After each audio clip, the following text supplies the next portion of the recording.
Students, कैसे हो आप सभी। मैं Parneria Sandhya LP Savani riverside English medium school Dabholi branch से हिंदी की शिक्षिका आप सबका स्वागत करती हूँ। Standard 6 subject Hindi. आज हम कहानी लेखन देखेंगे जो हम चित्र के आधार पर बनाएंगे। चित्र के आधार से हम कहानी लेखन करेंगे। इसमें हमें चित्र देखना है, समझना है और कहानी लिखनी है। ठीक है बच्चों, हम बचपन से ही कहानी सुनते आ रहे हैं। सबको कहानी अच्छी लगती है ना।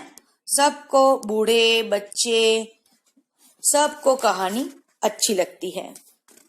हम बचपन में पढ़ते थे तब हमें चित्र दिखाया जाता था और जैसे जैसे चित्र एक के बाद एक देखते थे उससे कहानी में क्या होता है और आगे क्या होगा वह हमें समझ में आ जाता था। यह जो चित्र हम यहाँ पे देख रहे हैं यह कहानी भी आपको मालूम ही होगी, लेकिन हमें इसे अच्छी तरह से लिखना भी है और समझना भी है। तो चलो अब हम देखते हैं कि इस कहानी में क्या होता है। तो कहानी में हम देखेंगे कि हमें पहले क्या लिखना है और देखना है। ठीक है, पहले हमें पहला चित्र देखना है। आपको पहला चित्र दिखाई देगा कि उसमें क्या क्या है।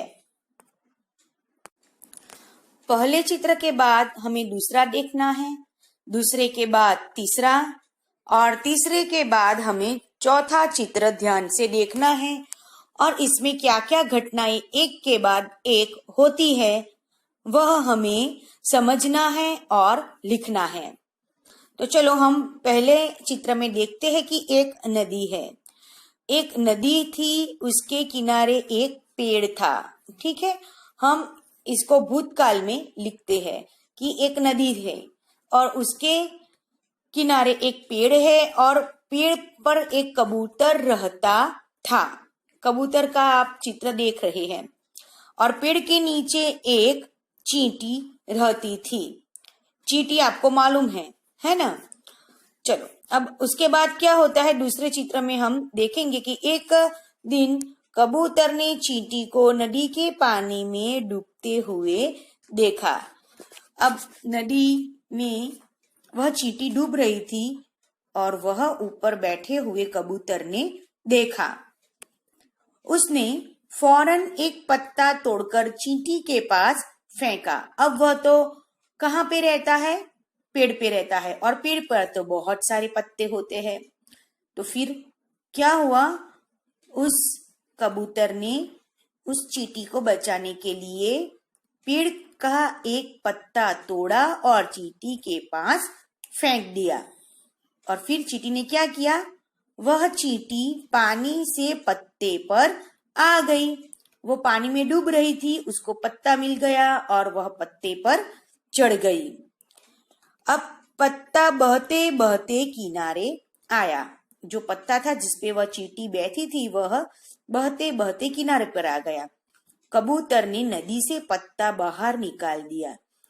चींटी की जान बच गई।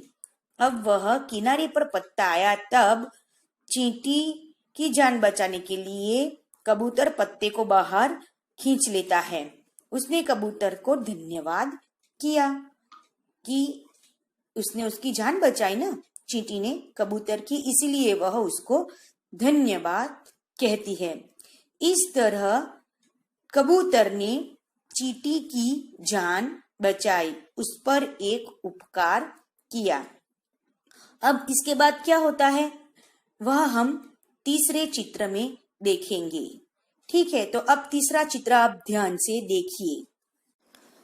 अब एक दिन क्या होता है कि कबूतर पेड़ की डाल पर बैठा हुआ था। तब क्या होता है, एक शिकारी ने उसे देखा। शिकारी तो आपको मालूम ही होता है कि वह प्राणियों को, पशुओं को मारता है। तो फिर वह शिकारी कबूतर को देखता है और उसकी तरफ बंदूक का निशान वह लगाता है कि उसको अब कबूतर को मारना है। चींटी ने यह देख लिया, है ना। अब नीचे चींटी है, उसने देख लिया, तो वह चींटी ने क्या किया, चींटी ने यह देखा इसलिए उसने फौरन जाकर शिकारी के पाँव में काटा। वह शिकारी के पाँव के पास जाती है और जोर से उसको काट लेती है। ठीक है, फिर क्या होता है, शिकारी दर्द से चिल्लाया। अब वो जोर से काटती है तो लगता है ना, बहुत लगता है, तो वह शिकारी दर्द से चिल्ला उठता है। उसकी आवाज सुनकर कबूतर उड़ गया। अब कबूतर ने उसकी आवाज सुनी कि वह शिकारी के जो जोर से चिल्ला रहा है, तो उसकी आवाज सुनकर वह क्या करता है, उड़ जाता है। वैसे भी पक्षियों को कोई भी आवाज आती है तो वो फट से उड़ जाते हैं। अब कबूतर भी बच जाता है। इस तरह चींटी ने कबूतर की जान बचाई। अब चींटी ने कबूतर को बचाया, क्यों, क्योंकि वह शिकारी निशान नहीं लगा पाया उसको, और उसकी आवाज से कबूतर उड़ गया, है ना। अब कबूतर ने उसका आभार माना। किसका आभार माना, चींटी का, कि एक बार कबूतर ने चींटी की जान बचाई तो चींटी ने दूसरी बार कबूतर की जान बचाई, है ना।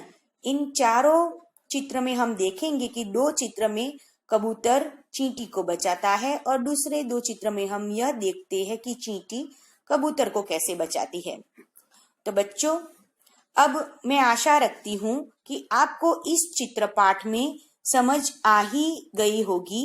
अब आप पूरी तरह से इसको समझ चुके हैं, तो आपको इस चित्र पाठ में क्या क्या होता है, इस कहानी में क्या होता है, एक के बाद एक वह अपने आप से आपको लिखना है, अच्छे और सुंदर हैंडराइटिंग के साथ।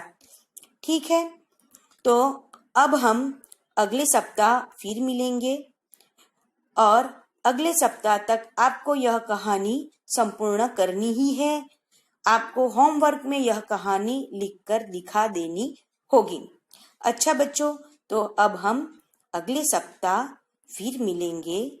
तब तक के लिए जय हिंद, शुभ दिन। ओके।